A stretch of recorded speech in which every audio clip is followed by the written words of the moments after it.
Okay, I want to welcome all of us to this amazing poetry production masterclass. I am super happy to have all of us. We are about 30, and so in the next let me say in the next 14 days, we're going to have a very close relationship. And this relationship is going to be um, impactful. This relationship we're going to have is going to really transform your poultry farm. If you have poultry farm already, it's going to really transform it. And if you do not have yet, then I'm going to ensure that you have an amazing um, farm in the future. And so I want to welcome everyone. We have people from Ghana, we have people from Benin Republic, we have people joining us from USA, we have people joining us from the UK, and we have amazing people from Nigeria. I'm really excited to have all of us here. I made this masterclass to be an interesting one, and also ensure that it's just few of us, it's not everyone, just few of us. As you can see, we just have about 30 participants, and that means that we're gonna have a nice time together. So without further delay, let us go straight into the business of today. Just to introduce myself, um, my name is Innocent, and my name is Innocent Harawa, and I am popularly addressed as Farmer Innocent. So I am Farmer Innocent, and I really love that title. I am a poultry investment expert with more than 10 years of experience. I have visited more than 1,000 poultry farms across Nigeria, a few in Ghana and few in Benin Republic, and couple of farms in the USA. I am also the pioneer of a piece of egg in every Nigerian school child, school food box, and chicken in every household meal. I think together we're gonna make this a reality. Can I get a response, please? Sure, we can. Okay, great. I work as a consultant to Chief Farms Limited. I was part of the team that um, brainstorm on the design of their farm along Lagos Ibadan Expressway. If you know Mowe very well, that is close to Redeem along Interchange. Chief Farm has a farm there, and I was part of the team that actually set up that farm. So, and I do advise them on one or two things. I am also a consultant to the Federal Ministry of Agriculture and Rural Development. We have done things together, and we are still, working together. So I cannot really wait to share all my experiences with you in this poetry production masterclass. I was also trained by Kansas State University on commercial poetry production. I am also the author of the bestseller book, The Secret of Starting and Growing a Successful Poultry Farm. This book has been helping a lot of people, and I'm really proud of it. Over the years, I have trained more than 5,000 poultry farmers and attended more than 50 poultry workshops. So I'm gonna use based on farm experiences and based on realities. What I'm gonna share with you in this poultry production masterclass is basically on farm experiences, not textbook or research or blah, blah, blah. No, it's gonna be a practical one. I'm gonna share the truth with you. I'm gonna share everything based on farm experience. So that is what you're gonna gain from this poetry production masterclass. So what will you gain from this masterclass? I'm sure some of us were like, wow, this poetry production masterclass is super expensive. Like 50K? Are you kidding me? Actually, it's not expensive because the value you're gonna get actually is more or less like, The whole thing is free, and of course it is free if you ask me. So in this master class, you're going to learn how to start if you have not started a poultry farm. And if you have started a poultry farm, I'm going to ensure that we, structure your poultry farm to make it, one of the best in the world. So I'm going to, teach you how to start, run, and grow a successful poultry farm. Not only that, I'm going to ensure my team, we're going to design a farm logo for you, a professional farm logo for you, a professional letterhead paper, and the company letterhead. Of course, if you do not have a business plan, maybe you are just about to start a poultry farm, we're going to help you to prepare an international acceptable poultry business plan. I'm also going to share a poultry farm record template so that your record keeping can be easy, to make it really easy for you, because if you cannot record, then you cannot trace. So these are some of the things I'm going to give you. And now if you check all the add-ons, you will discover that the 50,000 naira you paid for this training, is actually very, very small. Say, for example, the poultry farm logo, if anyone want to design a professional one for you, it's going to cost you close to 10K. If somebody going to write a business plan for you, it's going to cost you more than 50K. Then poultry farm record templates and all of that. So this poultry production masterclass fee is really, it's really, should I say cheap? I need a response from you, please. Yes, the amount is fair. It's not bad. Can you hear me loud and clear, please? Yes. The amount is fair. It's fair. Okay, okay. Okay, thank you. Okay, today basically is going to be introduction to poultry farming and the niches. So what I'm going to do today, I'm going to show you some of the juicy poultry niches I believe you should go into. I'm going to expose you to all of them. That is basically what we'll be doing, introducing you to all the poultry farming farming techniques and the niches. The reason we are starting with this is this, so that you can actually, sleep over it and decide the poultry farming niche you want to focus on, because it's really important. Maybe you want to choose one or two. You need to really know so that you can decide on your own. And if you ask me, I will advise you the one to go for based on the response you give me. So basically, this is what we'll be focusing on today.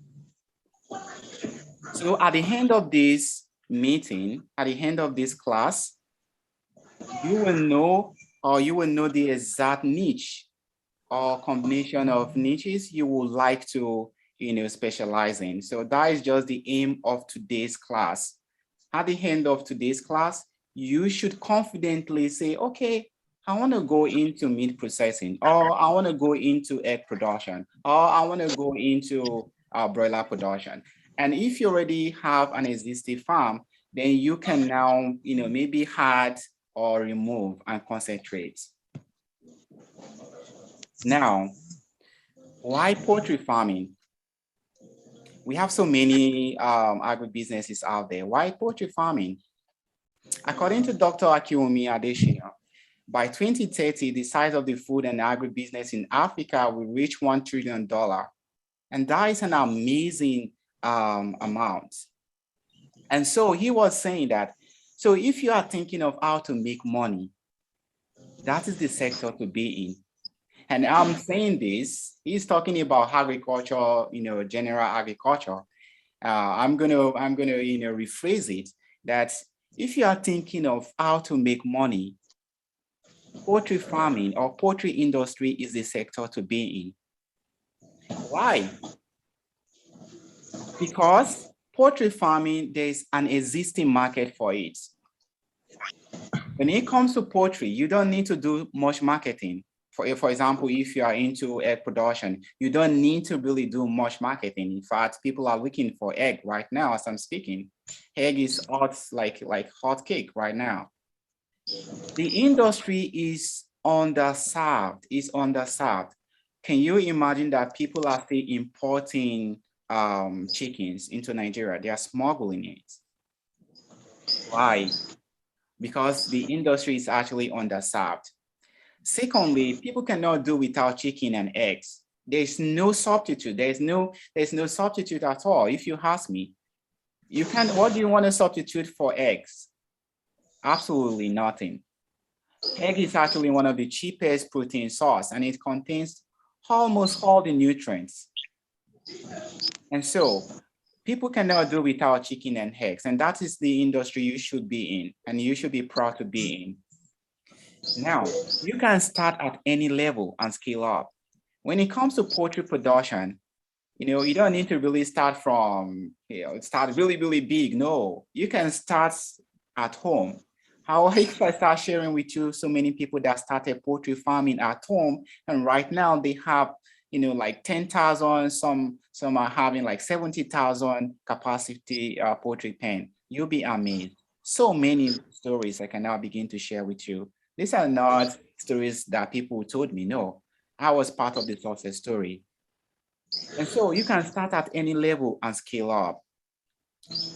Poultry production too, poultry does not have any cultural or religion taboo. I've not heard of any that maybe one religion says, oh, don't eat poultry, don't eat chicken. I've not heard of that. There's no culture that actually forbids eating chicken or eating egg. Everybody likes egg. Everybody likes, chicken. And so why should you be in poultry farming? One, poultry is highly lucrative. Despite the fact that, the farming input these days is really, really on the high side, despite the fact, that these things are happening, poultry is still one of the most lucrative agribusinesses out there. And I am encouraging you to start one. Based on my experiences, been to so many poultry farms, more than 1,000, and work with big guys in the industry, I will guide you, and you will be super successful in this industry by God's grace. So, Amen. Thank you. So, the future millionaires and billionaires of Africa will now be coming from oil and gas sector.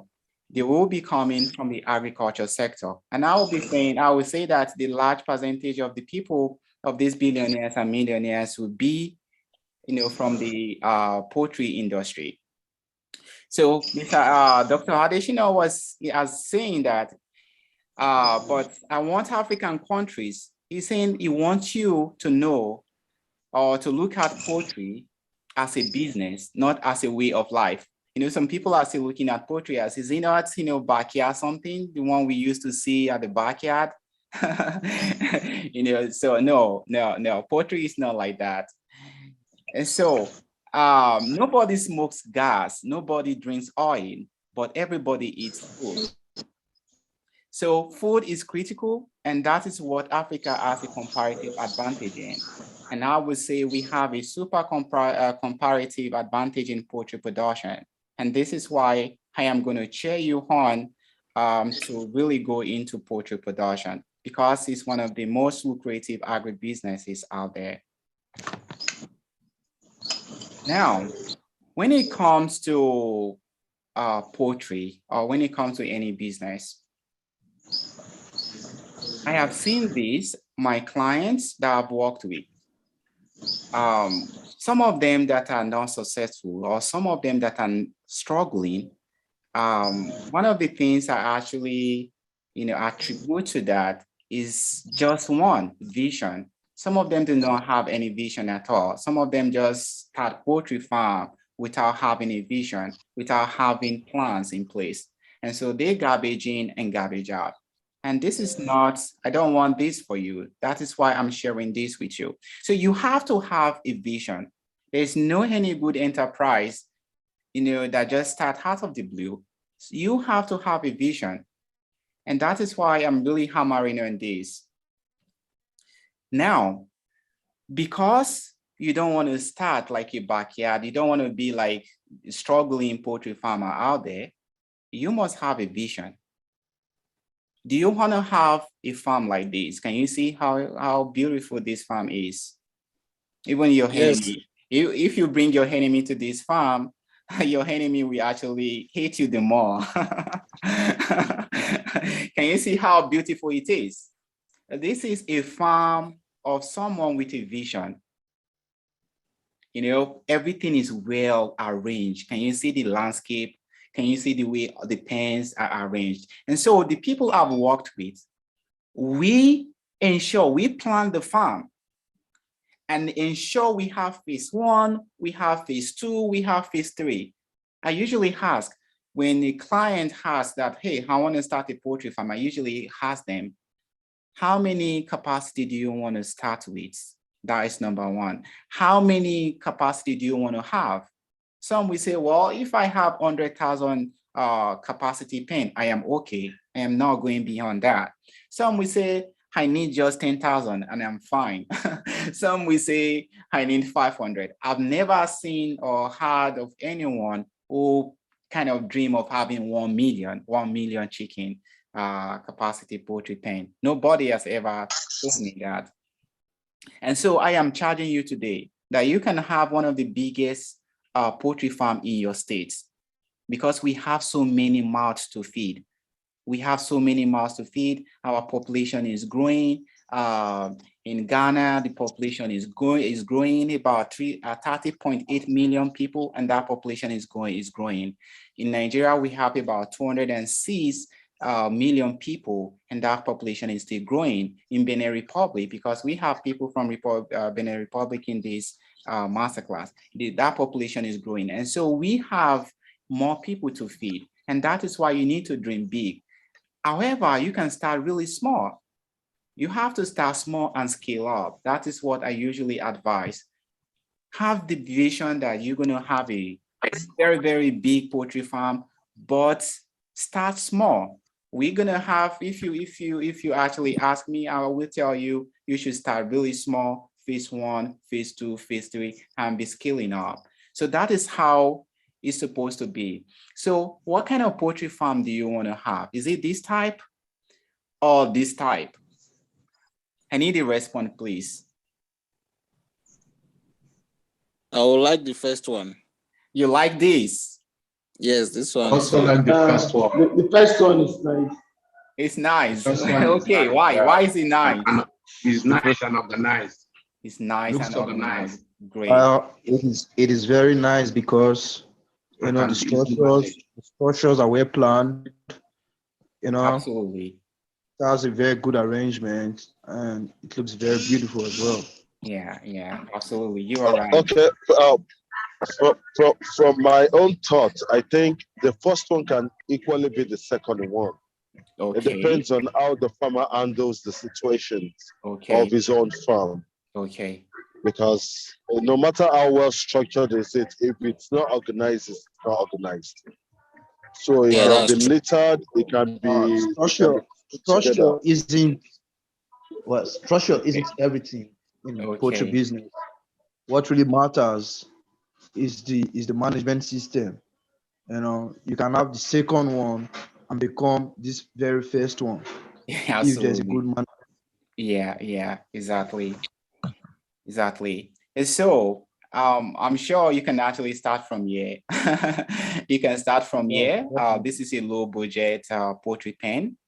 As you can see, it's a deep litter housing system, but it's not well organized. But some people, they are okay with this. You know, the reason why I am comparing both is to just give you, is to buttress, you know, this point of having a vision.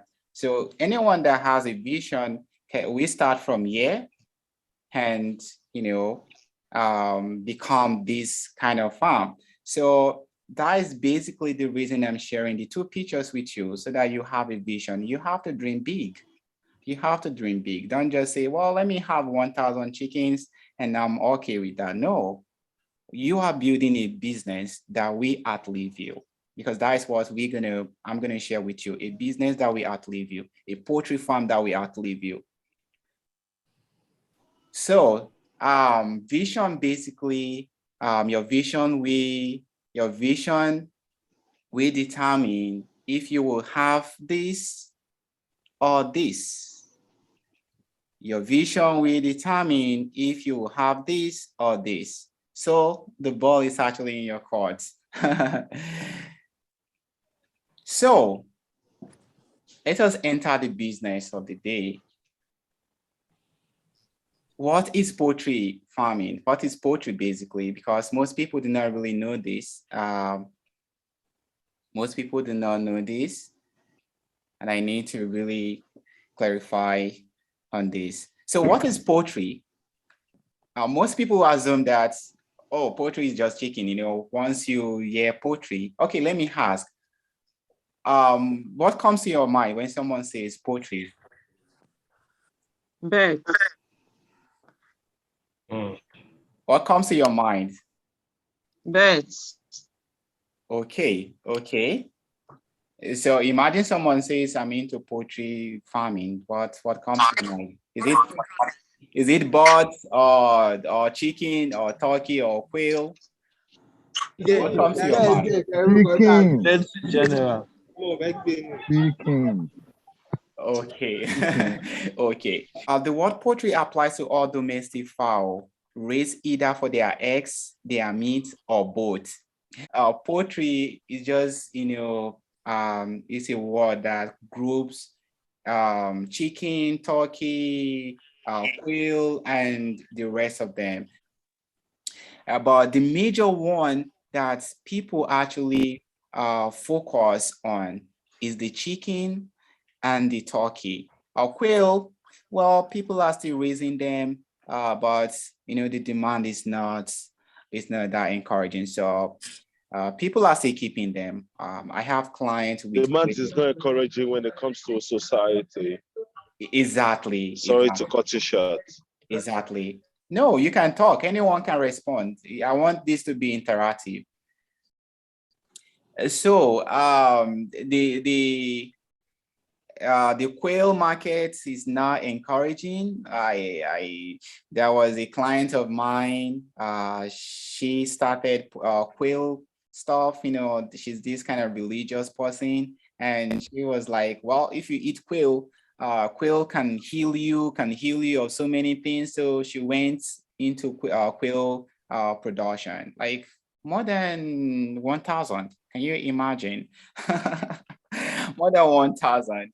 And man, the story was not really nice at all. She had to kill those, you know, quail and start eating them. So it was not really encouraging at all. So I cannot encourage anyone to go into quail production unless you have the market. If you have the market, you can go into it. So when we say quail, when we say poultry, we mean chicken, we mean turkey, we mean pheasant, we mean quail, we mean duck. Again, duck, we do not, you know, produce them like in large quantity in Nigeria, simply because of their the kind of weather they want. You know, they like swamp area and all this kind of, you know, waterlogged area. And so because you cannot provide that for them in an intensive, you know, farming system, raising duck in commercial scale is really difficult. So I've not really seen a very big duck farm. I only saw one, I think in the US. Just one. Well, that's because there's no market for duck. Exactly. And people don't really like duck meat like that. Yeah. Compared to chicken or whatever. Exactly. And so chicken is actually the most popular poultry. Is the most popular, is the most common, is what people know, is what people eat, is what people really like. Chicken and turkey. but chicken actually, the demand for chicken is higher than that of turkey. In fact, in Nigeria, people don't really go for turkey like that, although it's really delicious, but affordability, some of them cannot really afford it. So because they cannot afford turkey, most people, after raising them, they find it difficult to sell. So people don't really go into turkey production like that. So I'm going to share a story with you. There was a client of mine this year. The man started turkey production. I never knew him when he started. So somebody just told him to start. And he started turkey production. He collected about 1,000 turkey. Guess what? This man didn't see buyer to buy the turkeys. I had to come in, use my contact to be able to help him to sell. In fact, I had to even beg for them to even buy the turkeys at a very discouraging price. So I don't encourage you to go into turkey production like that unless you have the market, Because when people go to frozen store, what they want to buy is just the wings. They'll tell you, I need the wings, give me the wings. And so what happens to the rest part of the body? Are you going to discard them? Of course not. And so that is why when you market the turkey, they will tell you they don't buy whole turkey. So for that reason, don't go into turkey production in large quantity unless you have the market. And so the first chicken actually was captured in Southwest Asia. That was 3,000 years ago. That was when the first chicken was captured in thick forest. And since then, man actually used wisdom and technology to mass produce them. And so that is basically all about poultry. So do you have any question concerning this? Do you have any question concerning poultry, this particular part?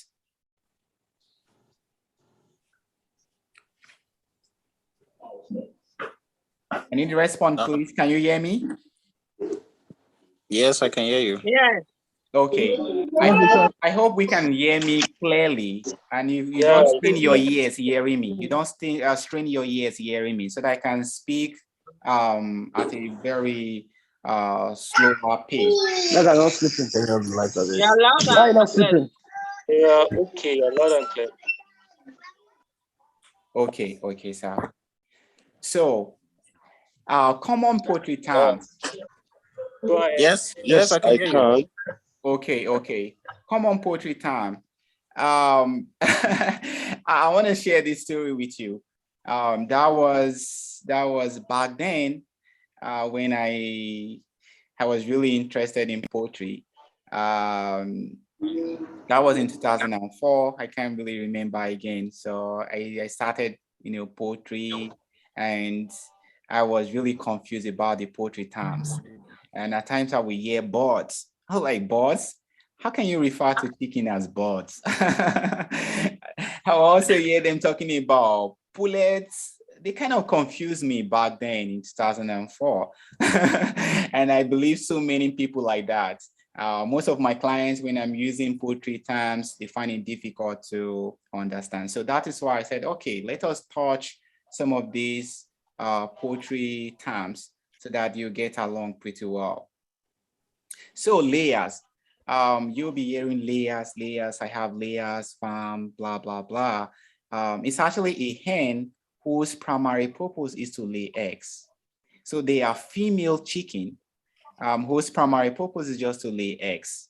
So when it comes to broilers are chicken bred just for the meat production. And broilers are usually white. It's really uncommon.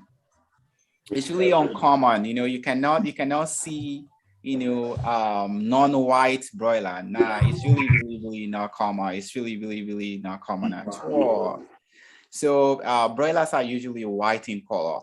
And pullet, you'll be hearing, I'm going to be using these words, these terms, layers, broilers, pullets.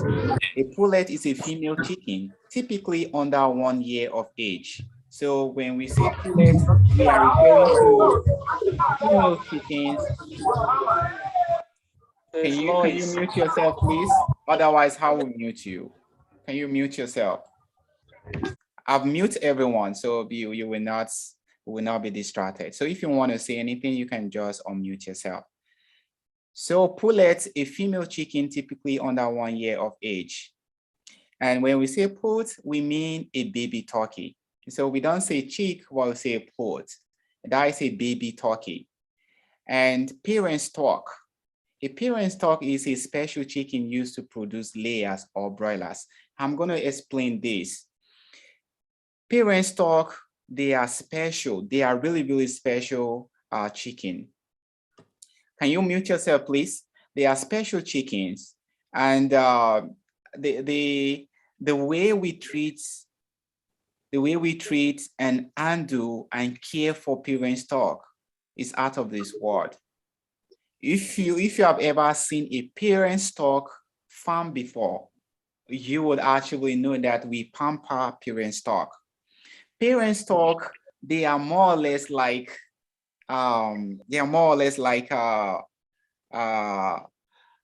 should I say good now? Because they actually lay the eggs that actually produce these layers that we sell to backyard poultry farmers and other farmers. So they lay the eggs, and so you have to take care of them specially. Most of the parent stock pen, they are actually temperature controlled.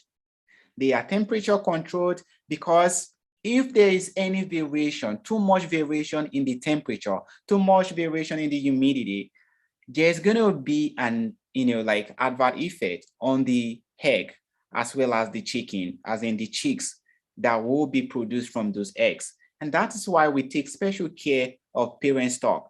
So parent stock, you can't just get parent stock like that. You have to get the permission to use to get a parent stock in Nigeria. We have 2 companies, about 3 companies that have parent stock. Every other parent stock in Nigeria, they are from this company. One of them is Chief Farm. Chief Farms, they have a license of parent stock. Most of the chickens you see in Nigeria, the parent stock is actually from Chief Farm. And that is why most people, when they say, I need side, I need these chicks, I will just be laughing because I need Hamo, because most of these farms, they got their parent stock from CHI, Chief Farm. So for you to have a parent stock, you need to have a super temperature controlled house for you to be able to keep them, because you don't want anything to happen to them. Should anything happen to them, it's going to affect the offspring you are selling to the market. And so if, for example, you sell DO chicks that are not good, it will actually damage your image. They will say, no, don't buy that, DO chicks from this farm. Their DO chicks is not good. They always fall sick and blah, blah, blah. So that is why we take care of parent stock so much. I'm dwelling on this because it's actually a very juicy poultry niche you can actually specialize in. In Ghana, Dako Farm has parent stock. They are one of the few that have license to parent stock. So Cobs like Ross, they give them license and they supply the parent stock to them, and they give them kind of royalty, they pay royalty, blah, blah, blah, every year based on the agreement. So that is why everyone cannot just, get a parent stock. So in Nigeria, we have just 2 that I know, CHI and Obasanjo Farm. Because of mismanagement, Obasanjo Farm is not really doing well at all. That is the issue with us. We don't have maintenance culture, so they are not really doing well. Poultry pen. A poultry pen is a special structure for chickens or the general poultry. So you're going to be hearing me talking about poultry pen, or I'm going to talk about pen. I'll be using pen. If you ever approach us for maybe bill of quantity, you would have heard me asking you, what is the pen capacity? Where do you want to locate the pen, and so on. So it's just a structure. It's a special structure for chickens or for poultry. Battery cages, you people know it already, so I don't need to really waste more time on this. It's a net-like enclosure for restricting birds. Litter or bedding. So bedding, they are just wood shavings, something you just place on the floor, especially if you are raising your chickens on the floor, you are practicing the deep litter housing system. You need a litter, litter or bedding. So you can call it litter or bedding, depending on the one you feel like using. So it all means the same. So any material that you can use to absorb waste is called bedding or litter. And the most common one in Ghana, in Nigeria, in Benin Republic is wood shavings. Wood shavings is the most used, and is the one I really recommend. I recommend wood shavings because it's common. You can easily get wood shaving. Then brooding. Brooding basically mean the art and science of caring for baby chicks. Brooding actually depends on the breed that you have. If you have layers, the way you brood the layers is different from the way you brood the broilers. Anyway, we are going to come to this brooding aspect. There's a session for that. Point of lay. So point of lay, they are birds between the age of 0 to 16. So we call them point of lay. These birds, they usually give you eggs after 2 to 4 weeks after purchasing them. So any birds, any female chicken between the age of 0 to 16 weeks, we refer to them as point of lay or starter pullets. Then you're gonna hear me saying point of cage. A point of cage is a female chicken that is usually 14 weeks old, 12 or 14 weeks old. Point of cage. At this age, the chicken can actually enter the cage. You can put the chicken in cage and the chicken will not go out. If you ever experience this before, you will actually relate. When the chicken is so small, if you put the chicken in a battery cage, because of the size of the chicken, it's not big enough, the chicken will be coming out. That means if you put like 10, maybe you put 1,000 and you go out, before you come back, like 500 will come out. So if you put chicken that are below 14 weeks old and you do not have a special cage for them, you're gonna have issues. So at this age, point of cage birds, we transfer them into the cage. At this age, they are ready for cage. So that is why we call them point of cage birds. And the one that is called point of lay, they are about to lay. They could be 16 weeks old. They could be 18 weeks old. So they are about to lay. So let's move on. Day one, we're gonna focus mainly on the poultry niches I strongly believe you should actually consider going into. I need feedback, so if you can hear me, I want you to respond, unmute yourself and respond. You can hear? You can. I can hear you. Okay, great. Any questions so far? Do you have any question? Any questions so far? Just go ask question at the end of the day. For now, no question. Okay, great. For now. Okay, great. So, as I said, the one we're gonna focus on the poultry value chains. So that is basically what we'll be doing. So the first poultry value chain I want to introduce to you is the production of day-old chicks. Can you hear me? Yeah. Yes, we can. Yes, I can. Okay, Oh, okay, great. Can you see my screen? Yes. Yes, fine. Yes, you can see your screen. Okay, great, fantastic. Okay. So do you like what you are seeing? Yes, for Yes. sure. Okay. Would you like to Oh, we go into do. something like this? Yes. Yes. Okay, great. So, Deho Chicks production is one of those things, one of those juicy poultry niches out there. And if you can actually afford this, I would really recommend it. This is like I don't know how to the term to use now. It's super lucrative, super lucrative. And all you need to do is to build a reputation. Once you build a reputation and you are doing things right, trust me, you will not be able to meet the demand. I'm going to share stories with you. Do you know Agrited? Yes. Yes. Do you know Hamo Farm, Hamo Seaberry Farm? Yes. Yes. Okay. These guys, they are into day-old chicks. They actually made their money. They made their money from this alone, from this day-old chicks production. Guys, this day-old chicks production is super lucrative. In fact, people from the east, if you have the money and you can start this, trust me, you will be making a lot of money.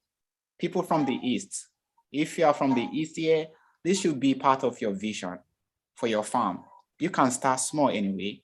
You can start with raising your chicken, but have this in mind that you are going to, go into this. And if you are also in Ghana too, I want you to actually consider something like this. If you are in Benin Republic, I want you to consider something like this. In Ghana, they import some of their chicks, and it's really annoying. They import chicks from Holland.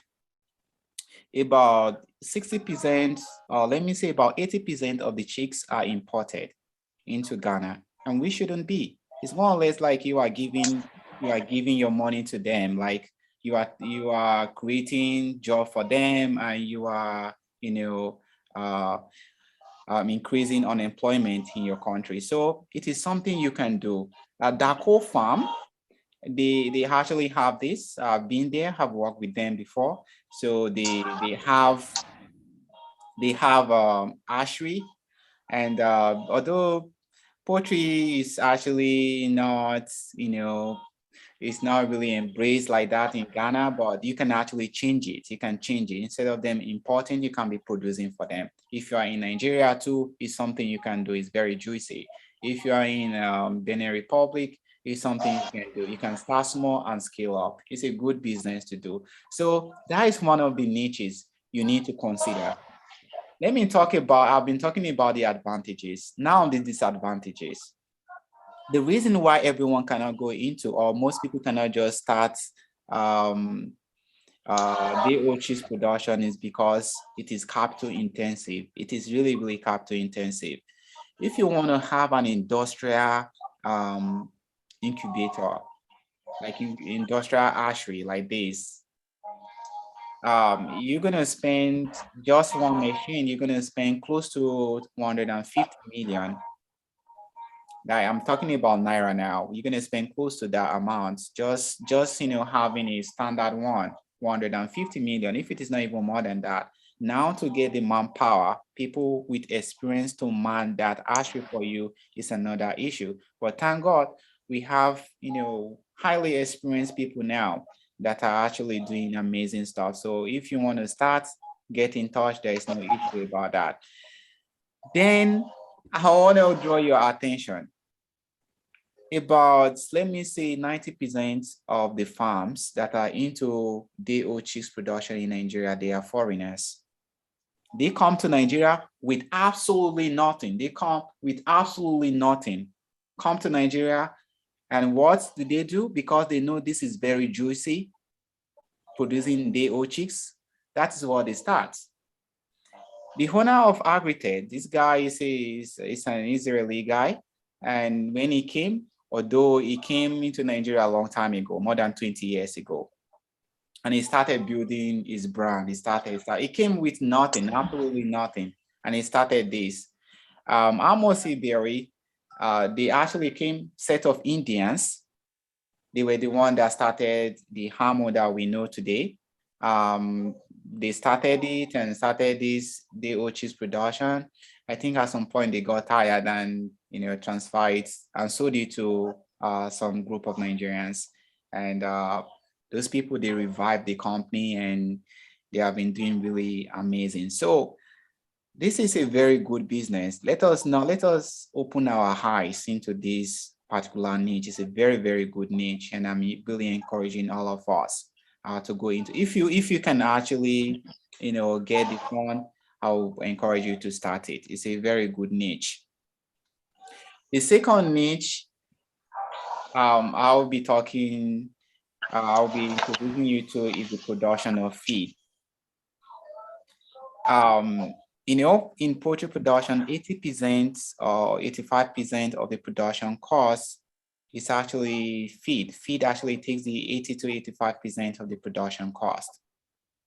Now, as a farmer, you can decide, as a soon-to-be or an existing poultry farmer, you can decide to be milling your own feed instead of buying from commercial feed millers. You can decide to be milling your own feed, and your farm will be using the feed, and you can be selling to other farmers as well. However, you need to have a nutritionist, someone with an experience, to really start a feed milling business. So it's not something, of course, milling feed is not difficult. It's not really difficult. It's just like cooking food. Just like cooking rice. You had this, you had salt, you had, what again, seasoning, you had oil, you had, so, that is all about, feed milling. It's not a complex stuff. It's not difficult. However, you need to manipulate certain things. Mr. Innocent. Yes, sir. I'm so sorry to interrupt you. Yeah. But don't you think we need to know what consists, the components, the content, the ingredients that goes into a milling feed? If you want a meal. Okay. Thank you. Okay, sir. Thank you so much for drawing my attention to that. I'm only introducing you to some of the niches I believe you should go into. We are coming to that. We are coming to this feed milling proper. So I'm just like scratching the back. I'm just introducing you to it. So there will be a time that I'll be telling you everything that you need to start a feed milling company. There is no time. So today is just introduction, so I cannot go deep into it. Is that clear, sir? Are you okay, sir? Okay, thank you. Thank you. So don't worry. We're gonna go deeper into it. We're gonna go deeper into it. All right, thank you. Yes, sir. Yes, sir. All right, thank you, sir. So as I was saying, you can say I am not doing anything. I am not going into egg production or broiler production. I would just want to produce feed. You can just specialize, and it's super easy. With maybe 2 million, you can start, maybe backyard feed milling anyway, because cost of milling machine, let me say 1 ton per hour is about 1.5 million Nigerian naira. So 1.5, 1.2, depending on the quality. So you can really start with this. The bag is super easy. You just brand, the bag, you print it, blah, blah. So it's super easy to start. So some people like Toffee, like New Hope. Actually, I work with New Hope. I was part of the team, investment team that handle New Hope. So you can decide. Those Chinese guys, they came into Nigeria, they are Chinese guys. They came into Nigeria and said, we are not going into egg production, broiler production. We just want to produce feed. And we know that there are so many poultry feed milling companies in Nigeria, but they came, their feed was really good, although really expensive, and people really accepted their brand. Now, broiler producers, they want to use, New Hope, although it's really expensive, but they want to use it. Why? Because the stuff is really good. It gives the result. So you can decide to just specialize in just feed milling and say, I don't want any stress, just feed milling.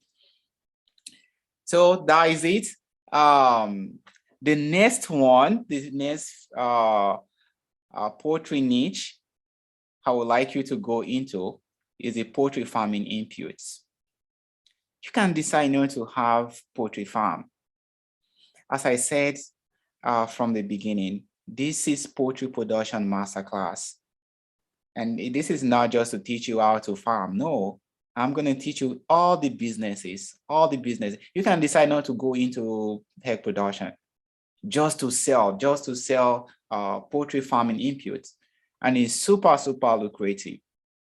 We are doing that, and I can tell you that. Although we have farms, we are a poultry solution-based company, and this department alone is really generating a lot of money. And I can actually show you how to start one in your states. This is a poultry production masterclass.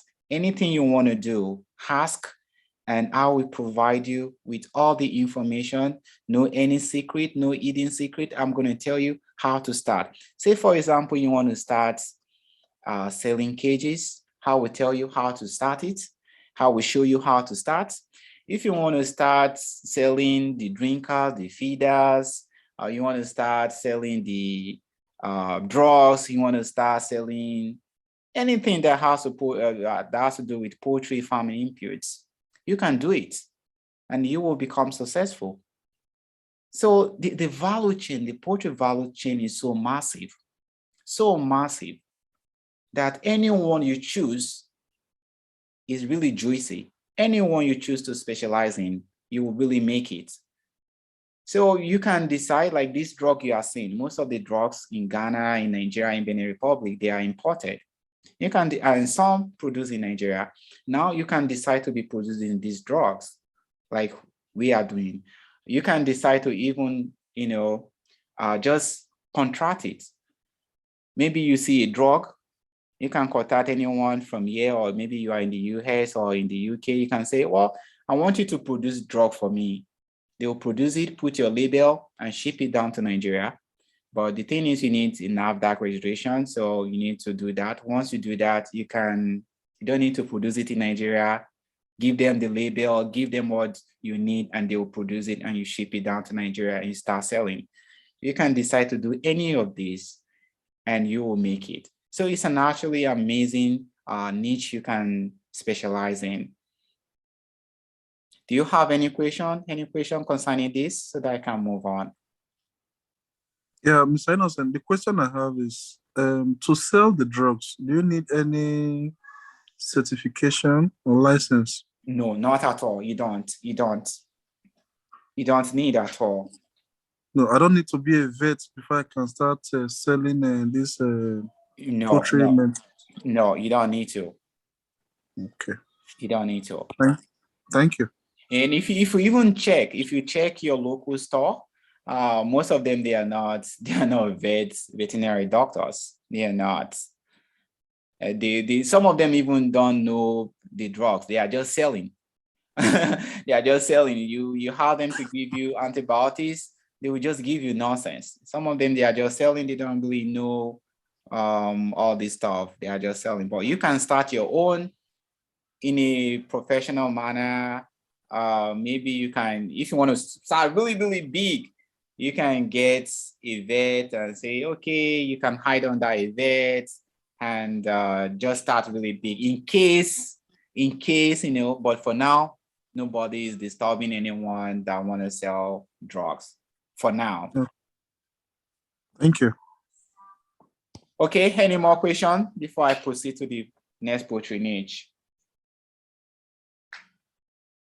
So the next poultry niche is point of lay. Can you hear me, please? Can we hear me?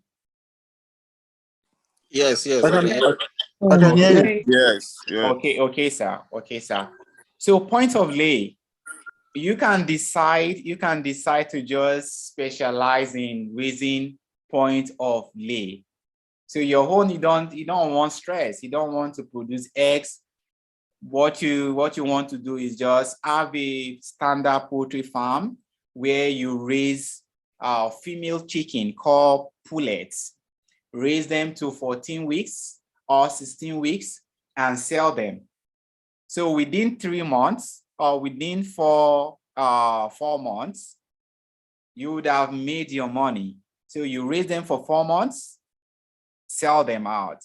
So for you to start this point of lay, of course, you need a farm. You need to have a poultry farm, a standard one. It may not be super standard, but you need to have a standard one and build a reputation, because people don't just buy point of lay anyhow.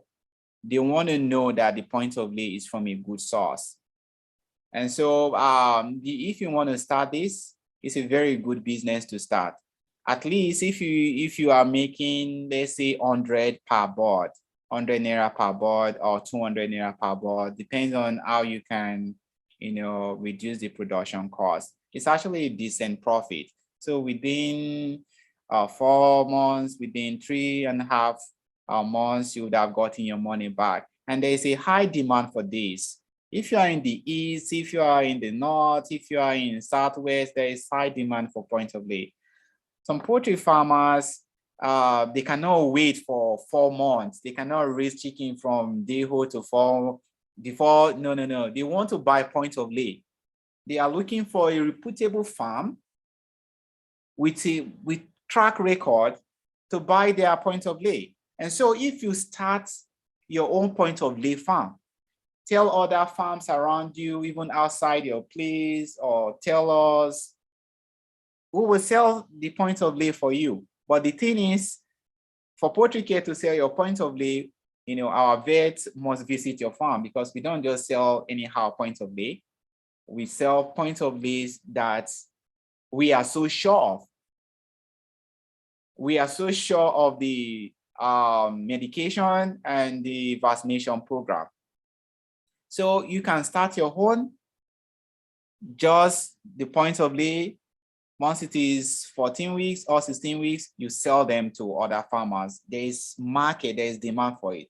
And I usually advise people, especially those that want to start, like soon to be poultry farmers, I usually advise them to go for this point of lay instead of the day-old chicks. The reason, the advantage of this is this. Now you don't need to build a separate pen, because on a standard poultry farm, you need a battery cage pen and you need a brooding or grower pen. The brooding and the grower pen, one pen can actually serve, the two purposes. You can actually cut down the cost, because you are just starting. You don't want to, overspend. You can cut down the cost by just buying, point of lay and stock into your battery cage. And before you know it, they will start egg production. Within a month, you start seeing eggs. So I usually advise soon to be poultry farmers with no experience to go for point of lay. And so if you want to specialize in this, it's actually a good one. You raise them and sell. You can make like 300 naira per one. You can make 400, 100 naira, depends on the management and depends on your cost reduction strategy. And it's a very good business you can actually do. And one thing I want to share with you is this. Most times, if you want to raise your pullet yourself to a point of lay, most times you even spend more than when you buy a point of lay from another farm. Let me explain. Those people that are into point of lay production, because of the large, scale, they are able to reduce the production cost. They will buy things in bulk. Automatically, it will reduce production costs. Unlike you, that you have just 2,000 or you have just 5,000.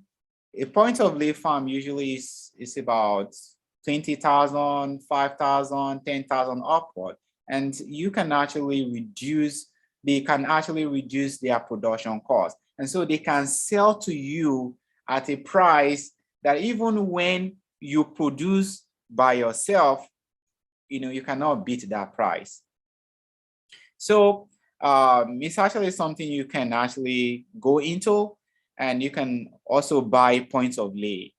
If you decide to buy points of lay, it's a good one, but you must ensure you get your point of lay from us, or you get it from someone you trust. Otherwise, if you buy the wrong ones, because some point of lay farmers, they lie a lot. They will tell you they vaccinated them, whereas they did not. They will tell you they are weighing so, whereas they are not. They will tell you they are 16 weeks, whereas they are 13 weeks. Let me quickly share a story with you. A client of mine, then I traveled. That was this year, actually. And he was not patient enough. And he went ahead and purchased points of lays. I wanted to give him points of lay, good points of lay. He was not patient enough. He just came back from the UK and maybe just wanted to sort out the boss issue, because we built the pen for him. So he wanted to sort out the boss issue, want to stock them and forget about it. Now he was not patient enough. He went ahead, he asked his brother to go to a farm in Ibadan. They told him that at that point, they sent photos to us. They sent it to him actually, then he forwarded it to me. They sent him a wrong point of lay photos that are not the real one. Maybe the real point of lay, maybe someone has, and videos. Sent it to this man. He sent it to me. I said, well, this point of lay, they are good, they are okay. But you need to ask your brother to go there and let your brother stay there when they are loading, so that nothing anti-packing happens. The brother went there. I didn't know what happens. This man brother went. I want to okay, go ahead, sir. Me. Sorry? Can you hear me? Yes, I can hear you, sir. Can you hear me, please?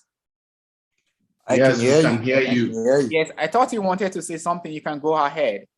No, I was disconnected for some minutes. Okay. I admitted you back. At the point of lay. Okay. So, as I was saying, he sent the brother, and to be honest, I don't know, because I don't know. I can't just explain. What happened. The brother went there. The brother said, yeah, they are real points of lay. They are good. They are blah, blah, blah. And guess what? I don't know. Maybe the brother arranged with them. I don't know. What they supplied was 11 weeks old or 12 weeks old. And they told him 16 weeks old. When I came back, in fact, he saw them.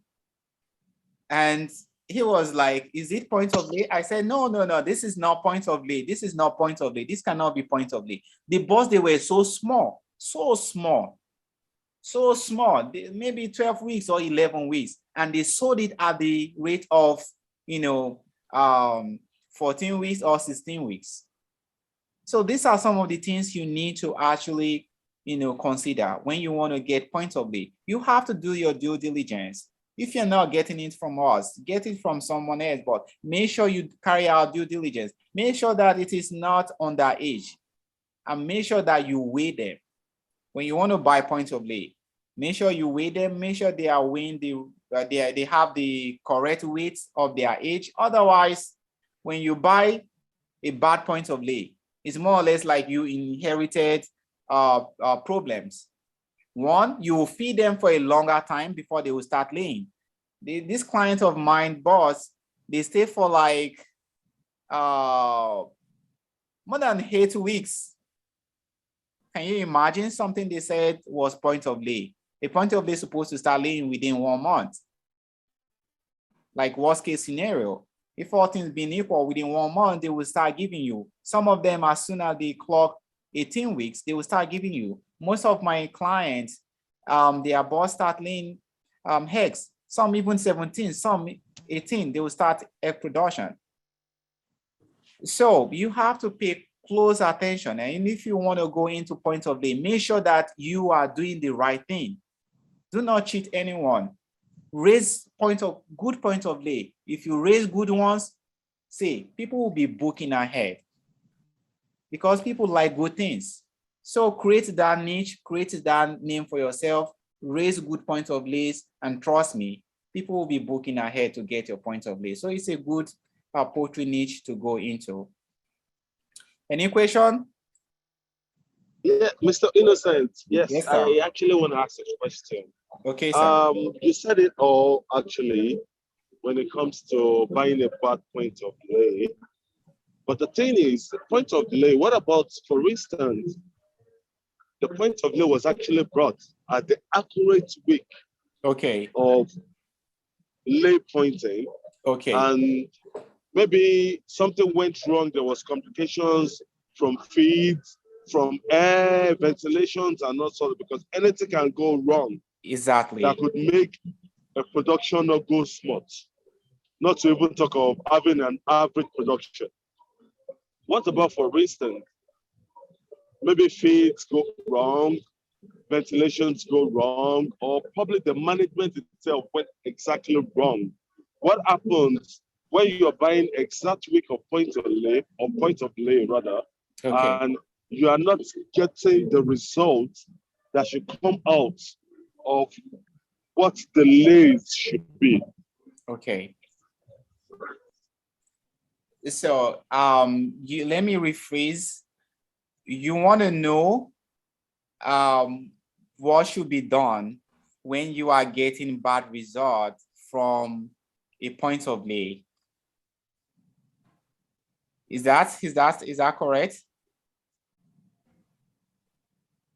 Yes, what I was saying exactly was, if we get, for instance, I'm trying to buy a point of lay.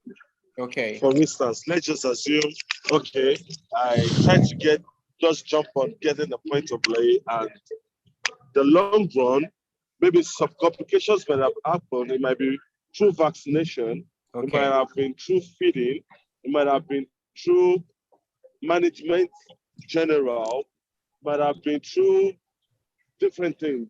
Yes, sir. From the poultry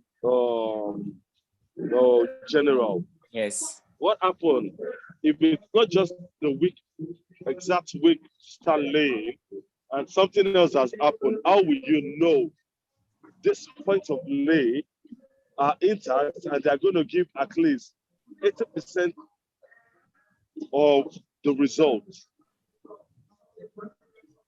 Okay. I kind of understood your question now. In poultry production, poultry is a science. What I usually tell people is this: if you do the right things, you will get the right results. Now, if something happens, maybe vaccination failure, maybe disease outbreak, maybe a week to when they're supposed to start laying eggs, there is a coccidiosis outbreak, maybe coccidiosis invaded them, of course, it's going to delay their production. That is number one.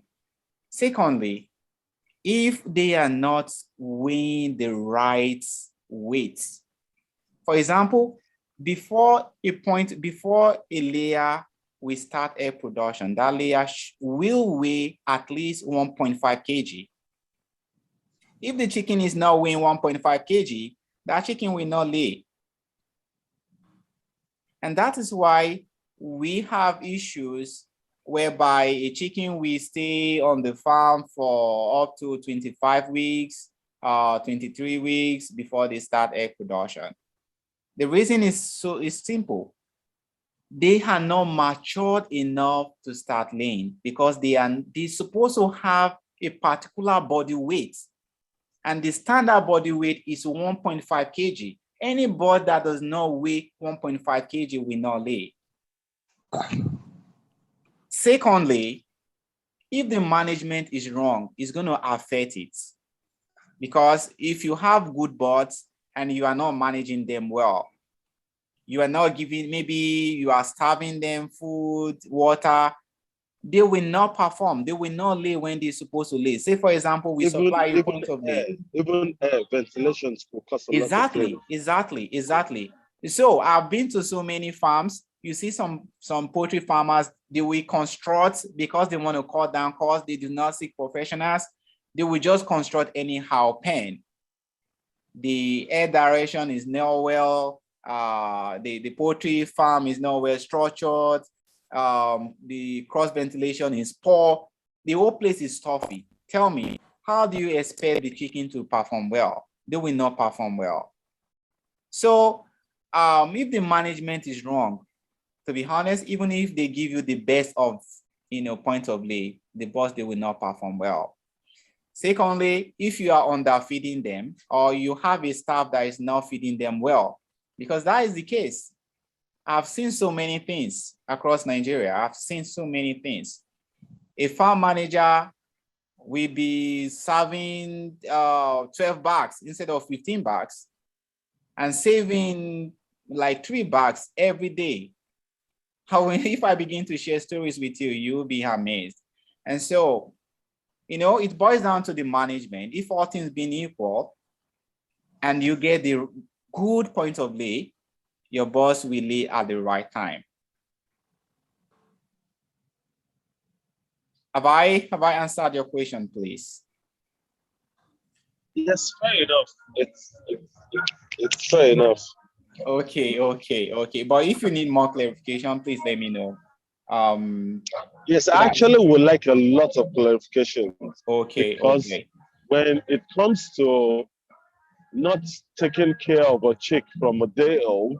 Yes. So, when you take care of a chick from a day old, you know what you have done. Yes. To the point of laying. And when you're buying the pot of lay and you just want to get rich faster. Yes. And something double in between and you lost some money. Yes. In between, there might have been a lot of complications when it comes to buying a point of lay. Yes. From my own little sense and research. Okay. There might have been a lot of complications buying point of lay. Yes. Well, yes, point of lay can make you just double into where you are going and like give you a head up if it's smooth.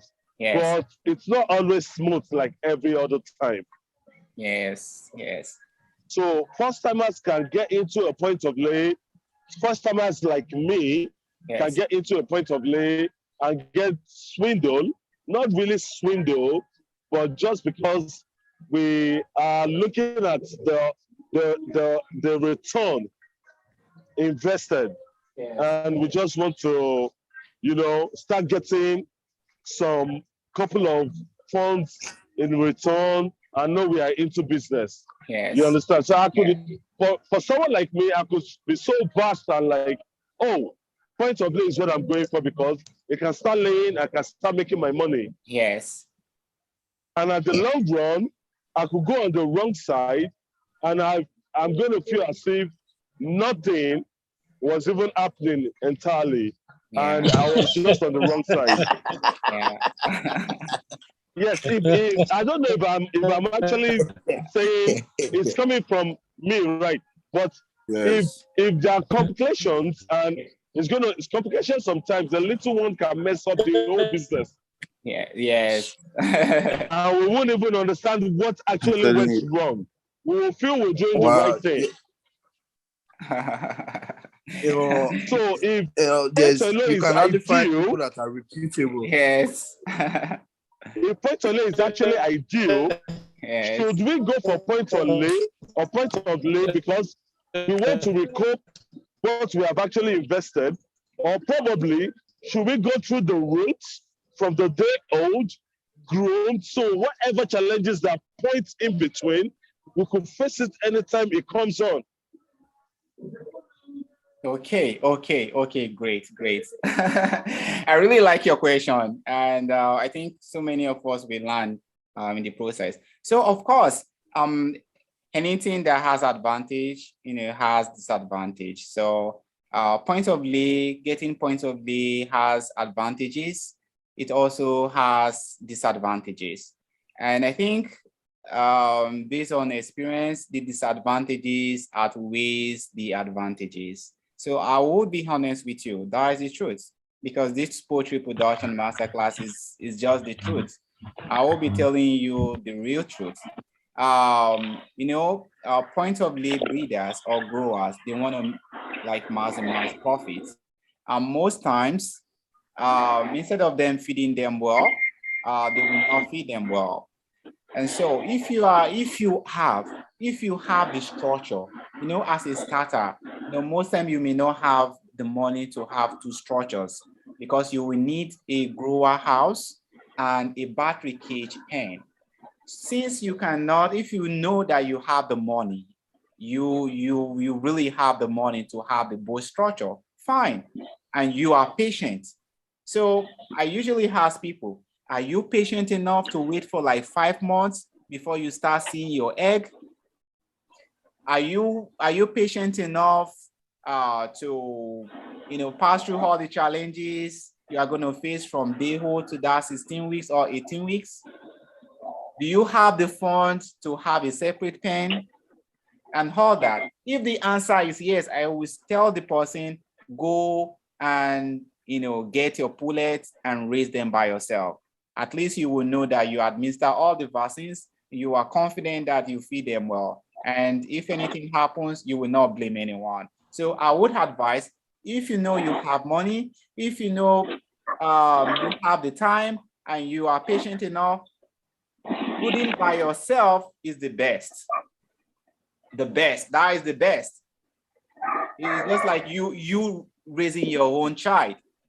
Nobody can raise your child, better than, the parents, right? So if you have the time to raise them, you can raise them. The disadvantage, some of the disadvantages of brooding by yourself.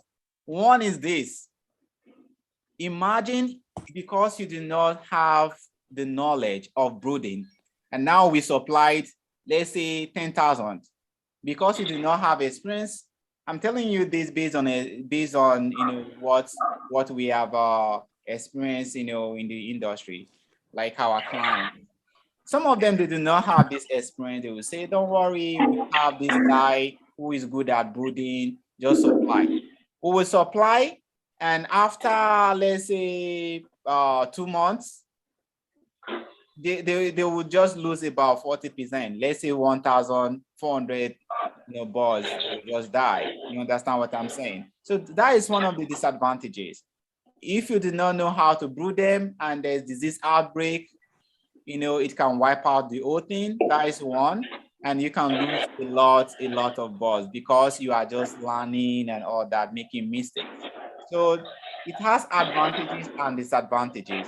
But I would say, if you have the money, if you have the time, and if you are ready to take the risk, whether you raise them well or not, you want to learn in the process, if you are ready for all of that, go and raise your birds from day old is the best. Is that clear, sir? Fair enough. Thank you, sir. Okay, sir. So that is it. Point of lay. You can start the point of lay farm. You can concentrate on this niche and you will be fine. The next one is broiler production. This is one of the most common poultry niche. The most common among all the poultry niche that we have. You know, anyone can start this. Anyone can start this. Backyard poultry farmer can start this. With 100,000 naira, you can start this. So we have so many people that are going into broiler production.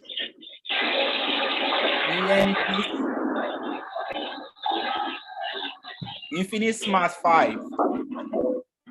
Infinite Smart 5. Okay. So you can actually start this. This is one of the good poultry niches you can actually go into. Anyone can start it. The startup capital is really low. As I said, with 100,000 naira, you can start. You can start, and it's really not difficult to start.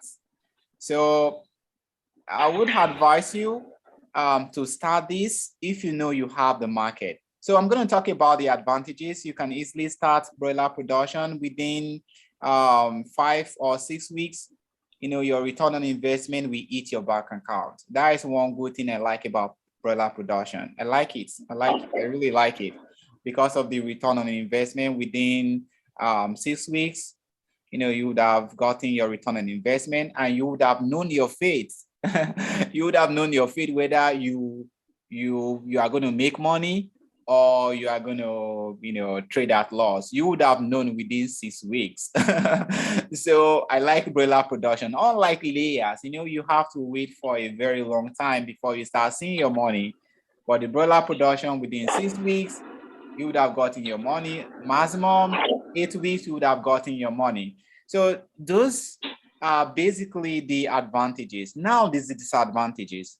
I usually ask my clients or anyone getting broilers to first look for market. Look for people that will buy the broilers, because without market, man, broiler production can actually get you into a debt. I mean, debt, big one. They hit like crazy. Say, for example, you have 1,000 broilers and you are supposed to sell them today, and there's a delay within 2 days. That delay within 2 days can actually, you know, as in wipe out your return on investment you are expecting just within 2 days, because they eat a lot. Now imagine within a week, you do not see buyers to buy your broilers. You'll be incurring so many losses. In fact, you'll be, I don't know how to explain this. And so that is why I usually ask people, please, if you want to go into broiler production, it's a good poultry niche. First, do your marketing. No matter how small you want to start it, whether it's 100, whether it's 200, make sure you have target, you know, customers that will buy your broilers, so that you will not incur loss. That is my advice. If you want to start broiler production, make sure you get buyers, people that are ready to buy from you, or you have these like up to 60% that someone will buy your broilers before you go into it. Secondly, I would advise you to have an outlet. Have an outlet to be selling your broilers, as in process them and sell them. Process them and have a temperature control system. It could be a blast, it could be a freezer, so that if buyers disappoint you, you can just stock them. You can sell them to your customers. So you will not have, you know, this issue of, oh, you are running here and there to look for buyers. Because if you are looking for buyers, they are going to give you ridiculous prices. Just imagine someone is pricing your broilers 850 per kg, live weight 850 per kg. That is ridiculous. It's really, really ridiculous. There was a time someone priced broiler 850 per kg. I told the person, go and start a poultry farm. Once you start it, sell it at 850, and you will know whether selling broiler live kg at 850 is good or not. It's really, really ridiculous. So that is what I want you to really avoid. Don't be at the mercy of off-takers. Do your marketing before you go into this broiler production. Make sure you have market, make sure you have, you sign MOU with farms or with restaurant or all these supermarkets. Trust me, I have so many clients with signed MOU that they supply broilers to supermarket, they supply broilers to all these fast food restaurants. If you have that, you don't have any problem. You'll be raising broilers for them and you'll be making your money. And if you have an outlet, no problem. You will raise them, kill them, well, as in process them and store them in your blast. You can be selling them anytime you wish. So that is my advice for you. If you want to go into this niche, make sure you do your marketing. Marketing is the first chapter in the book of broiler production. Now we have less than 30 minutes to go. So I'm going to rush. So do you have any question concerning broiler production niche? It's a niche that you can go into. It's a very good niche. No question. Any question? No question. Okay. I have a question. Egg production. Egg production, one thing I like about egg production is that you don't need to do any marketing. You can start producing eggs in the bush and egg suppliers will look for you. This is not like marketing hype or something. It's just a normal thing. People like egg. People want to eat egg. So if people prefer egg to even meat. So there is a massive demand for egg. And if you want to specialize in this niche, which I believe most of you want to go into, egg production is actually a good, very good niche you can actually specialize in. And right now in Lagos, Nigeria, there is a massive scarcity. The supply is really low. There's a supply deficit. People are looking for eggs. Even today, people were calling, looking for eggs and up and down. But we don't just sell eggs to people that are looking for eggs. We sell eggs to our loyal customers. So I would advise you to go into egg production if you have the money, because it requires high startup capital. You need high, you need a lot of money to start egg production, because the truth is, if you have 200 layers, you will not make any profit. That is the truth. If you have 100, if you have 200, no. When it comes to egg production, it's a game of numbers. The more chickens you have, the more the profit. The more you can, the easier for you to reduce the production cost. So for example, someone that has 1,000, if you want to compare the profit the person is making to that of someone that has 10,000, the margin is really much. The person that has 10,000 capacity pen can go directly to a feed milling company and buy the feed. Automatically, that will crash the production cost. The person with 10,000 chickens can actually mill feed. That will automatically reduce the production cost. So when it comes to egg production, you need at least to start egg production, you need at least 500, at least 500. But if I want to advise you, I would say start with 1,000. That is the quantity, that is the number of chickens you need to have to really make decent money from egg production. Secondly, you need to have an outlet, have egg depot.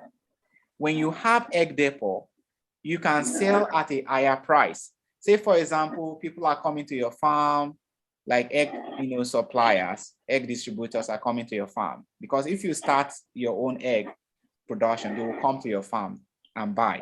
Now, if you have an egg depot somewhere and you move your eggs to that egg depot, automatically you make buying from you super easy. Secondly, you can increase the price. If people are selling, say 1,500 at the farm, you can sell yours 1,500. You can sell yours 1,600. Maybe cost of moving the eggs to the shop or to your outlet, maybe 15 naira per crate. Now you make extra 50 per crate. That extra 50 is a huge difference. So if you have an egg depot, it will help you, although it's not compulsory. It's not really compulsory, because once people know that you are producing eggs, they will be coming to you. Secondly, you can decide to be distributing. You become an automatic egg distributor. You'll be distributing eggs to all these egg buyers at a higher price, and you make additional profit. So it's a good niche I would advise you to go into if you can afford the startup cost. The disadvantage, because you are going to keep layers for close to 1.5 years or close to 2 years, you'll be losing them. It's just natural. Some of them will die, just like normal human beings. They are animals, so we are also animals. We are just higher animals. So you see some human beings, they will sleep. They are well, as in they are really okay. But some will sleep and will not wake up the following day. That also happens to chickens too. So every now and then, you're going to record mortalities. You know, some could be as a result of act of God. Some could be as a result of fatigue, because they have been in the cage for a very long time. So fatigue kind of sets in, and some will not be able to cope anymore, and they will just die. So in commercial egg production, we usually factor in mortality rates. Even Issa Brown company, the people that produce Issa Brown, there's always this, mortality, rate they usually factor into it. We call it livability. So they usually factor it in. So it's just a normal thing for your birds to die every now and then. If you have 50,000 birds, expect to be recording at least one mortality per day. One chicken must die per day in your farm. So it's just normal. It's just like in a town, people die every day. Like in Lagos, people are dying every day. Some fall sick, some just like that and die. So that happens to poultry as well. So that is one of the disadvantages. You will be losing birds every now and then. However, it's just part of the business. It's just part of it. The disadvantages as well is, because they are staying for a very long time, you'll be battling with diseases. You'll be spending money on medication. And because they are staying on the farm too for a very long time, you need to provide security. And so things like that, those are just the disadvantage. But it's one of the most lucrative poultry niches. I would love you to focus in poultry production, focus in egg production. You can decide to combine broiler production or other things, or even sell poultry farming inputs. It's something that will actually give you an edge. So you can also do packaging of your eggs. This whole thing, this poultry production masterclass, I'm going to teach you how to package your eggs. Imagine you want to supply to supermarkets, and how to go about it, how to do your branding. We are going to handle that aspect, the poultry branding aspect, how to stand out, how to build a poultry farm that will outlive you, big poultry brands. Maybe you want to be the next Harriet, or anything you want to be. I'm going to show you how I've helped so many people to really brand their farm. I'm going to teach you practically everything, and it's going to really help you how to brand your eggs, how to make it really look appealing, how to sign MOU with supermarket and sell your eggs at a higher rate. So that is that. The next poultry niche I would like to introduce you to is chicken processing and packaging. I really love this aspect. I really love this aspect. Chicken processing and packaging. It's not compulsory. As I said, the poultry value chain is long. It's long to accommodate. I missed that. Could you say it again, please? It's kind of long enough to accommodate anyone. Anyone you want to play. It's a game. You can decide to play this one. You can decide to play the egg aspect. You can decide to play the farming inputs. You can decide to play the day-old chicks, the egg production.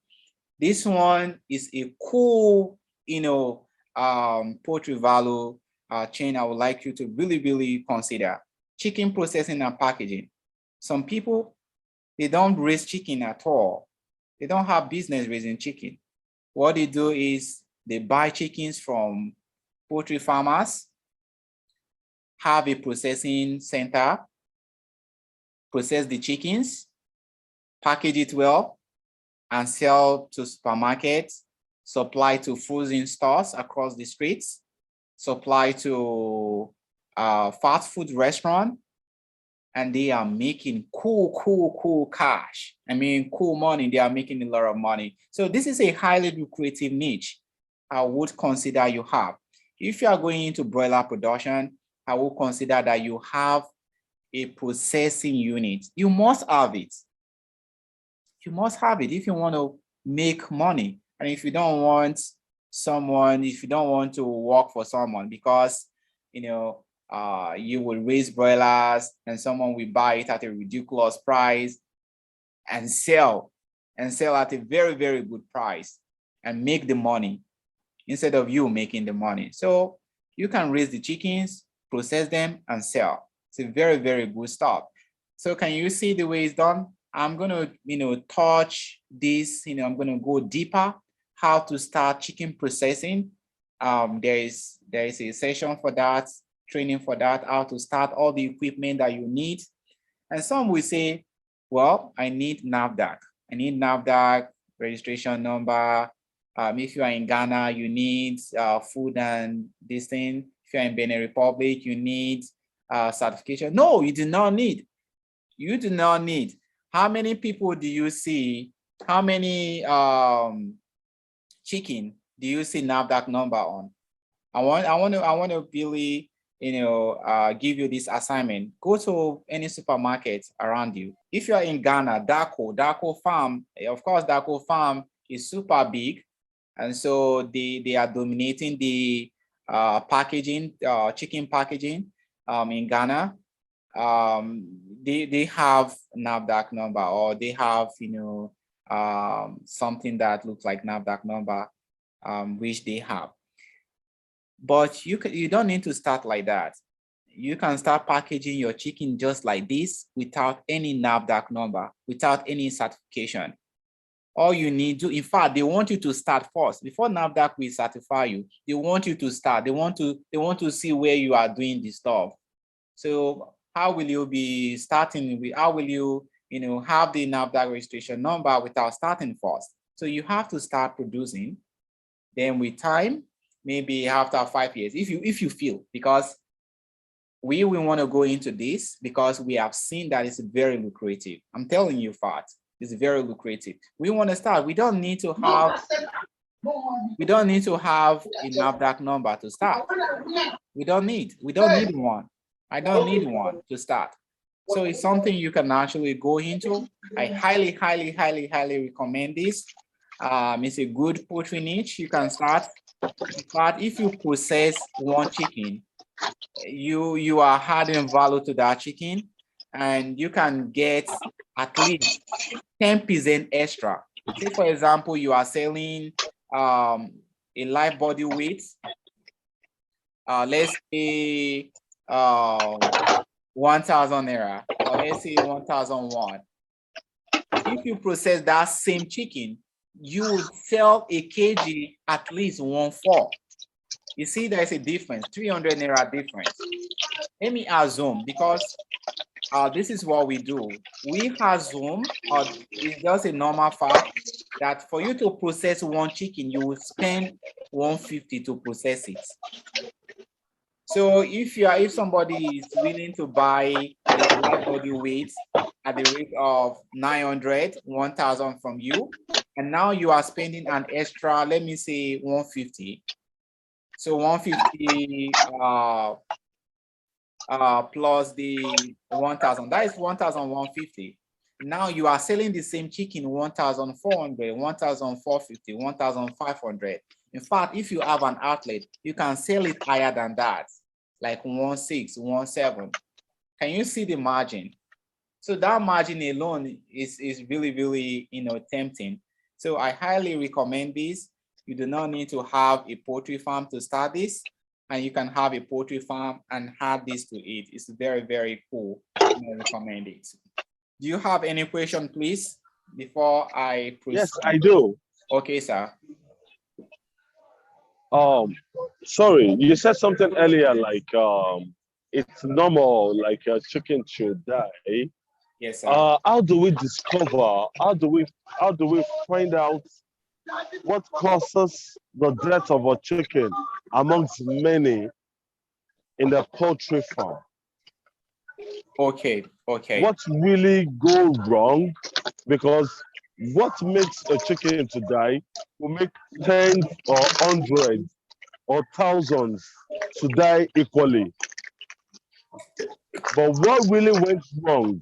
How do we find out that? How do we know what really went wrong? How do we know what to do next?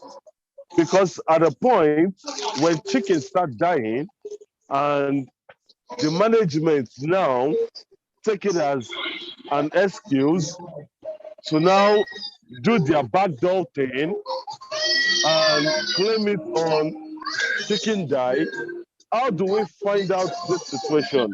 How do we go about it? How do we redeem the situation so it can get back to normal? Because it's not normal for human being to die like that if there's no health issues, if there's no situations that warrant, complicated situations rather, that warrant a lot of things. What went abnormal? What went wrong that turned into a living stock that is breeded in a natural way that goes wrong and had to lose the life? What went really wrong and how to go about it so it doesn't occur or reoccur? What really happened? Okay. That's my question, sir. Okay, sir. Thank you so much. That is a good question, and I am really used to that question a lot. People used to ask that question a lot. Now, as I said earlier, it's normal for you to record mortalities on your farm. We have what we call normal mortalities, and we have what we call normal mortalities. The normal mortalities is just, okay, you're recording one death, and that death is as a result of fatigue, like fatigue or act of God. That is a normal one. And what we normally advise is this: once you record a mortality, make sure you inspect the chicken, inspect the body. Don't just throw it away. Don't just throw it away. Look at the chicken closely. Is there any sign? Is it a normal death or is it abnormal death? If the answer is yes, or this is just a fatigue issue, then there's no cause for alarm. Life goes on. However, we advise that whenever a chicken dies, you have to carry out what we call mortality screening. Carry out mortality screening. Maybe you can somehow, cut the chicken into two to see the intestine, compare it with the normal intestine. Now you have to have an experience to do that, or you have to take it to the lab for you to be able to compare a normal intestine and from the abnormal one. You have to take it to the lab if you do not have experience. But if you have experience, you will actually know that, oh, something was wrong. The intestine is not normal, so you will actually know. And if you actually check the anus, you also discover good ones. You will see that it's actually neat, and the one that has some kind of disease or disease infested, you also know that no, this is not a normal death. So what we advise is that whenever you record a mortality, too much.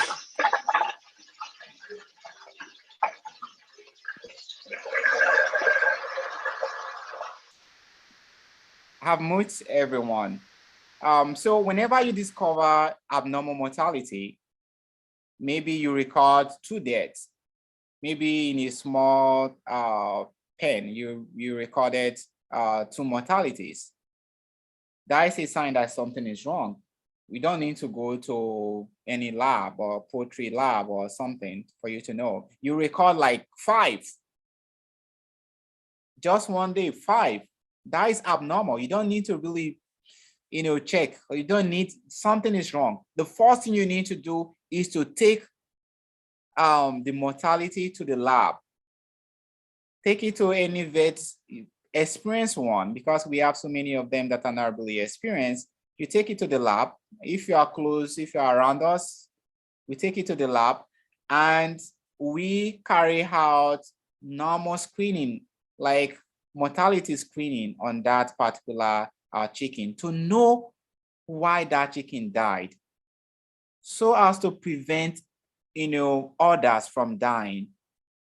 Secondly, when a chicken dies, maybe due to fatigue or due to, maybe you are responsible, because most poultry farmers, they are responsible for what is happening on the farm.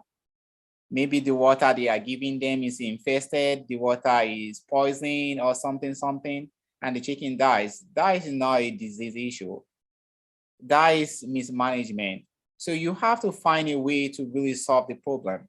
If you discover that a chicken is dying, despite the fact that you are doing things right, it means that something is wrong. It means that you are not doing certain things right. And the only way to know is by taking it to the lab.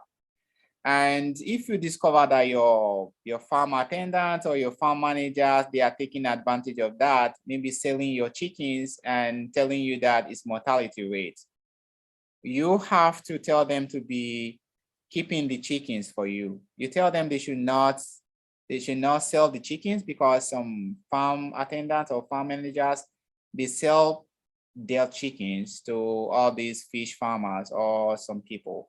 So you tell them not to be selling dead chickens, or not to be throwing the chickens away, that you want to see them. If you are living close by, that you want to be seeing those chickens that they are telling you are dying.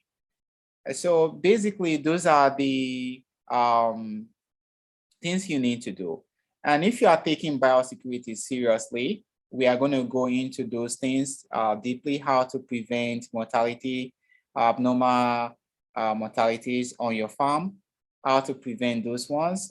I'm going to cover that in depth, how to ensure your chickens are okay, they are doing well, and they are performing well. I'm going to cover that. So today I will not be able to tell you some of those things that you need to do, but if your chickens are dying, definitely something is wrong with them and you need to find out. The only way to find out is when you have experience.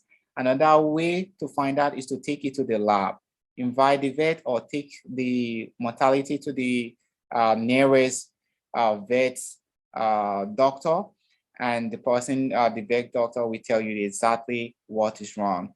Now, it's not all labs that can actually tell you the exact thing that is wrong with your chicken. Some of them, they are just guessing, due to lack of, technology, testing kit and all that. Some of them, they are just guessing, oh, maybe this, that, they are not really sure.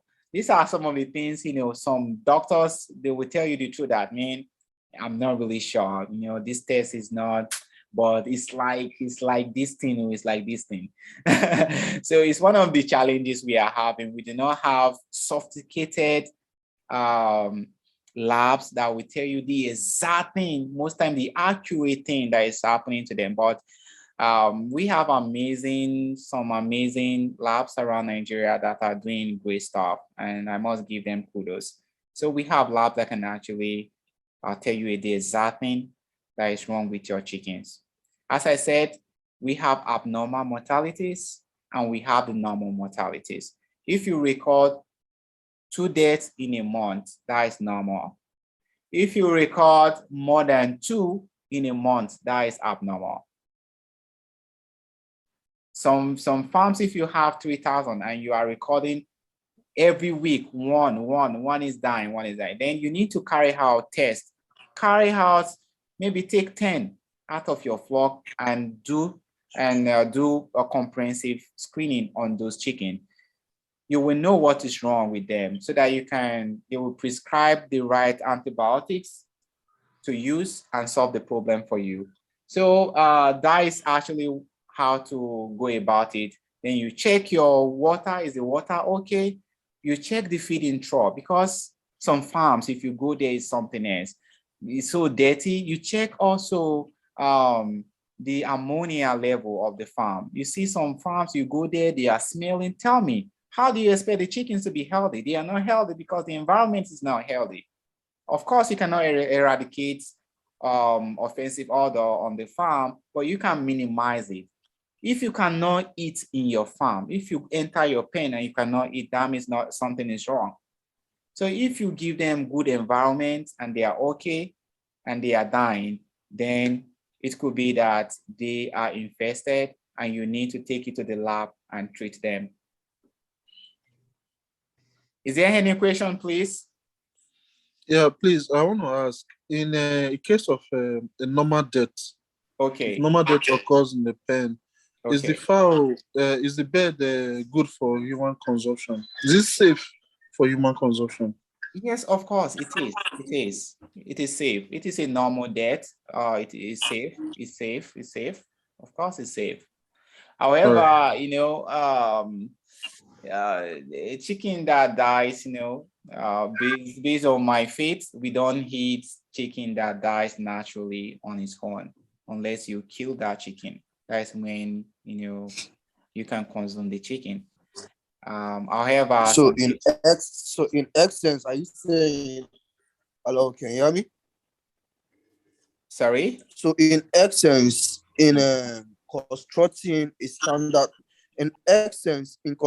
standard poultry pen or a standard poultry farm, so is it advisable for you to, in some corner of the farm, put a lab for testing, or is not necessary?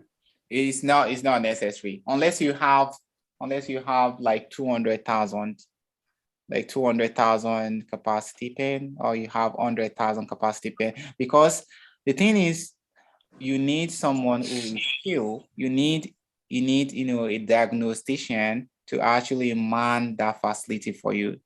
Your chickens will not be dying every day, and so you cannot put such kind of person on your payroll. You have to pay them. So if you must have something like that, it must be that you have a very big farm that can be able to absorb such kind of high skilled person to be testing your chickens every week. So there are big farms like CHI, like other farms. They carry out tests on their chickens every month. We call it routine check.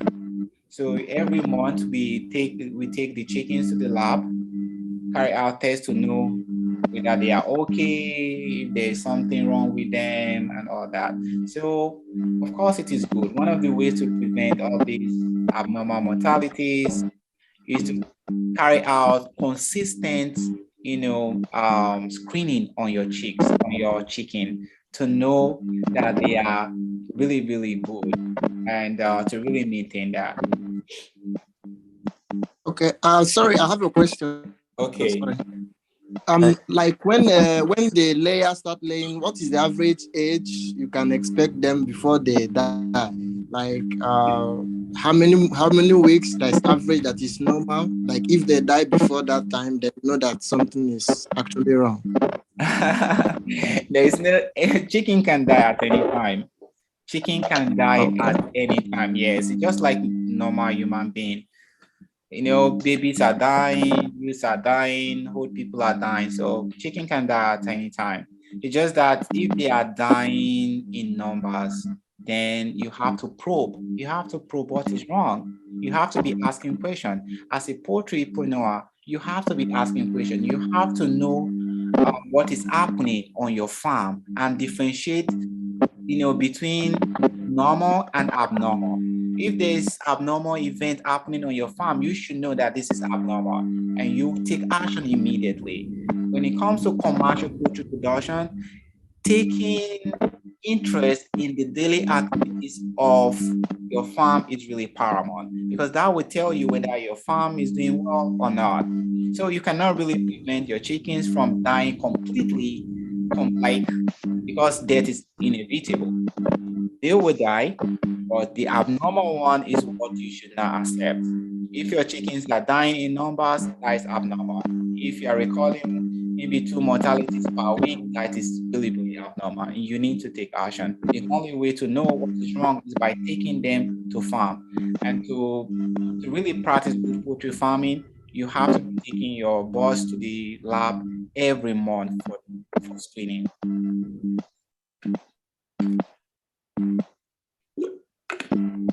Is there any question? Have I answered your question? So it's already 10:05. So the conclusion now, the poultry value chain is long enough. So for you to have a piece, so you can decide to have to play your game in egg production, broiler production, or chicken processing, point of lay, DO chicks, stuff, or selling poultry feed, selling poultry farming input. So the value chain is super, super long, and there is massive demand for it. As long as people are alive, poultry industry will continue to boom. As long as people eat eggs, as long as people are still alive eating chicken, there's always market for your eggs and your chickens. So I want you to sleep over all the value chains I introduced you to, and think of the one you want to specialize in, or think of the one you want to add to what you already have. And trust me, I believe you're going to have an amazing success story. Remember that this is not just you making money, but you leaving something behind for your children. That's why we are doing what we are doing. We want to build a poultry brand or a poultry farm that will outlive us. And so anything you are doing, you have to have that vision. If you think that your one plot is enough, no, you have to discard that. You need to think of expansion.